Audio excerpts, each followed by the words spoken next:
Good evening and welcome. Tonight, I'd like to welcome you to my new series, which I haven't decided the title for yet. Surely by the time you watch this, I'll have decided something. But we are about to go through every single state, province, territory, what have you, of the world in alphabetical order. So tonight, we will be beginning our journey with Aana, Samoa. I zoomed out on Google Earth so you could get a good idea of where we are in the world. You can see Australia. Let me grab a pencil. Australia and New Zealand. Over here is Samoa. So let's zoom in a bit so you can get a better look at the Itumalu, they're called. The Itumalu of Aana. Aana is located on the island of Upolu, which is the main island of Samoa. You can see the capital city of Apia right here. Aana, as you can tell just from way up high, is very forested. They have a coastline right here. And if you're wondering what's happening over here, this is a little exclave of Aana. It is called Satui Malufilufi, I believe, according to a source that I found. No, I lied. There is a village in this area called Satui Malufilufi. So what can we find in Aana? The most prominent feature in Aana is the airport. The Faleolo International Airport is located here. This is the main airport of Samoa. Let me show you some really cool pictures of it. Here we go. It's a very beautiful airport, isn't it? Very efficient. Big airplanes from all over the Pacific flying in to Samoa. I can see some gift shops here. Beautiful ocean view there from the airplane. There's your baggage claim. Nice far away shot. Little cafe in here to refresh yourself before or after your flight. It's a very lovely place. Faleolo International Airport. And look, here's a lovely little ensemble here to sing to you, welcoming you, or saying farewell to Samoa. Isn't that lovely? Big rocky beach here. Stop the runway. Big bright green runway there. And that is the International Airport of Samoa. They're in Faleolo right there. The largest and the capital of Aana is Leulu Moega. It has a population, I think, of about 1,200. You can see this is it right here. I think there's one little street view place in this area. Let me see. I don't want to take you on the streets because that's actually it's like a Google Street View. You don't really see much from there. But right here is the only street view in Let me show you. It looks to be some kind of church, right? Or some place of worship. But is that not gorgeous? That's a beautiful structure there. And as you can see, it's very lush and green here because it's Samoa. What do you expect? It's one of the beautiful places of the world, right? I want to show you. Let's see if I can find it on here. I know I'm going to show it to you on another map. No, I'm not going to hunt around for it. I do want to show you once I get there in 3D mode. I'm lost on the island. There we go. This right here. You big volcano. This is Tafua Upolu.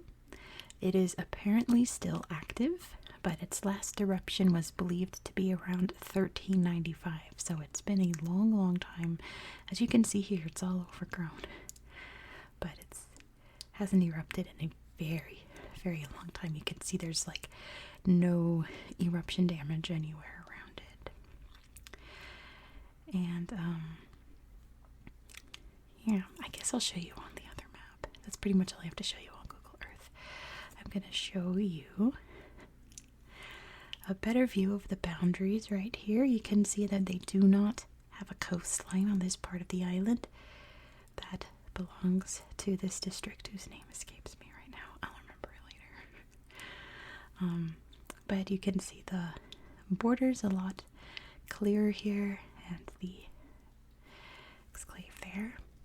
I want to show you on here this beautiful little hotel. I'm pretty sure it's like the only hotel in On. It is called Ife Ele Ele Plantation. And it looks so lovely. Let's see, there we go. It's a lovely little place. I was reading the reviews and it seems like, oh, look at that rainbow there by the pool. It's like a family-run lodge where like their pet dogs and goats run around and interact with you. But you can see it looks absolutely gorgeous. And it is a former pineapple plantation. They say the staff will go and just pick fruit off the trees for you and chop it up and serve it for you there by the pool. And it just seems a lovely, lovely place to stay and explore Samoa. It's all very modern and very convenient, and the staff seem so nice. And I'm sure the weather's like gorgeous, right? It's a great place for families. A lot of people in the reviews are talking about how their families came and their kids had a fun time. Yeah, it looks awesome. I would definitely want to stay here for sure. But it's a lovely little place. Wonder if I can go like this. Bingo. I can show you just exactly how it's a plantation. You can see all the plants uniformly lined up there, all planted. There's quite a few throughout this area, but they're kind of hard to spot from above.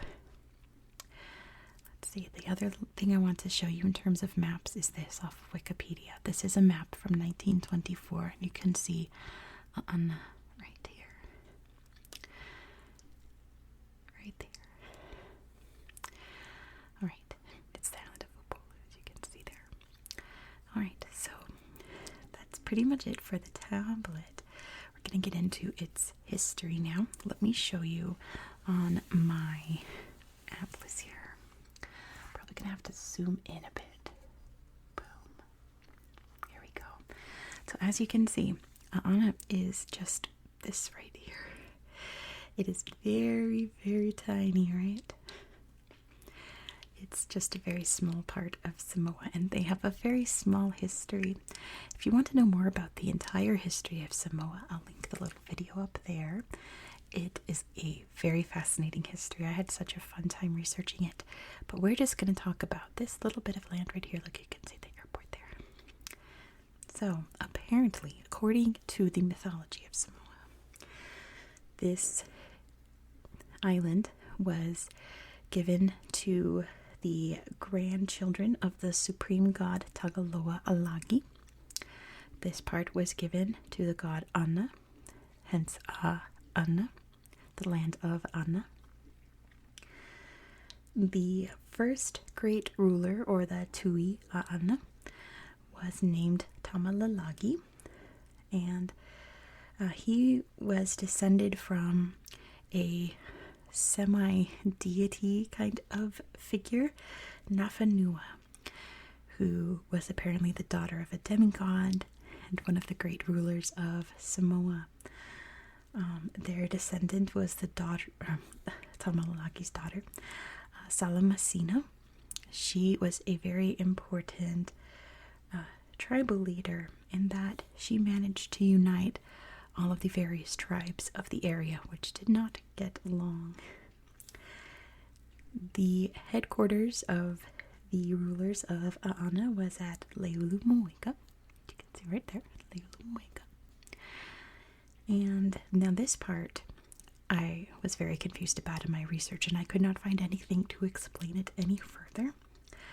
But apparently There was a big ceremony to commemorate the fact that she had managed to unite all the tribes together.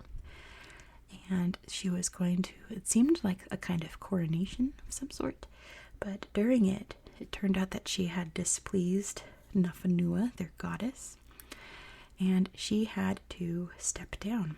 And she was part Tongan, so she headed back to those islands. If you know the history of this area, Samoa and Tonga's history are very intertwined. She passed the government to a chief from Manono, which is from this little island over here. You can see Manono right there. He passed it to his son, Tamafaiga. Now, Tamafaiga was apparently a monster. He claimed to be controlled by demons. He had 99 wives. And if he was displeased with someone, he would have them butchered and cooked, and he would eat them. So, he was not a very popular guy in A'ana. So one day he went to a village, saw the chieftain's daughter, and said, "There's bride number 100. And as he was about to, do his thing to her, she screamed out, and the villagers came and attacked him and hacked him up into pieces. And, the enemy's been defeated, right? But the people of Manono found out. And when they came to collect his body, first of all, the people refused to give him the body, which is a huge no-no because there's a whole ceremony you have to do with, the bodies of royalty. So they were already displeased. And then when they saw his body, what was left of it, they were furious. And after the funeral, they declared war on A'ana. And essentially every other tribe of Samoa agreed with Manono, and they attacked A'ana in what's known as the Great A'ana War of 1828 to 1830. I probably should have mentioned the years, but those were the years that this was happening in particular. And we know this because a missionary from London named John Williams sailed by just as this was happening. He went to the big king. He's called the Malietoa. And what's interesting is that the goddess Nafanua had predicted that someone would come with a new religion that would overtake the old one. So when a missionary comes with Christianity, they were like, absolutely, give me that Bible, wheel of Jesus, let's spread the word. And it was that spreading of the gospel that actually ended the Great A'ana War. The people of Manono said, oh, this is actually a terrible thing that we're doing.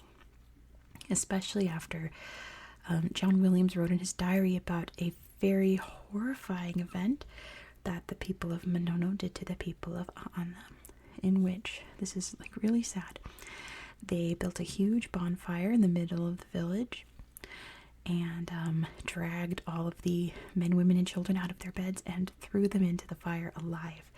About 400 very innocent people lost their lives that day. And it's horrifying, as you can imagine. Obviously, Mr. Williams, the missionary, was horrified. Little did he know that he would wind up dying in Vanuatu by being killed and eaten by cannibals. So it was not the best time for Mr. Williams, the missionary, but he did change the face of many islands in this part of Polynesia. Eventually, after that, after the Germans managed to get some control over Samoa, there was a huge drama between the Germans and the British over this area. They're the ones who built the various plantations, mainly the pineapple plantations here in A'ana. And the soil here is still very fertile, perfect for growing, so it was quite successful. And the people here, there's about 20,000 people that live there now, just been kind of doing their thing. They're technically in the suburbs of the big city. They're the airport suburb, So they've just kind of been riding the waves, so to say, throughout the history of Samoa, just kind of being on the back burner while everyone else had center stage during various wars and conflicts and World War II and all of that. And again, if you want to know more about just Samoa in general, you can check out my big video on Samoa. So that is pretty much what I have for you for tonight. This was the beginning of my big new series. I still have no idea. I have like 10 different ideas of what I want to call it. I do not know. But you'll know by the time this goes up. I'm sure I'll have to have decided something by then. So, this was a short one, but as you can imagine, there will be some places that will have long, convoluted histories, and there will be ones that will have much shorter histories, not nearly as convoluted. Next, we'll be heading over to Switzerland, so I will see you there. Thank you so much for watching. I hope that you found this video relaxing and educational, and I hope that you have a very good